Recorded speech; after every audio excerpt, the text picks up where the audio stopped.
અરે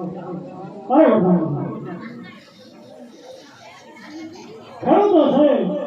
વાવણીનો સમય છે વાવણી કરવા જઈ રહ્યા છીએ તો આપણને જો નવરું શા માટે હોય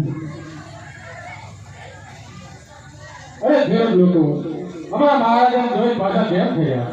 અરે પ્રધાનજી અમે કઈ વાસ્તુ ખોલી એવા લાગ્યા છીએ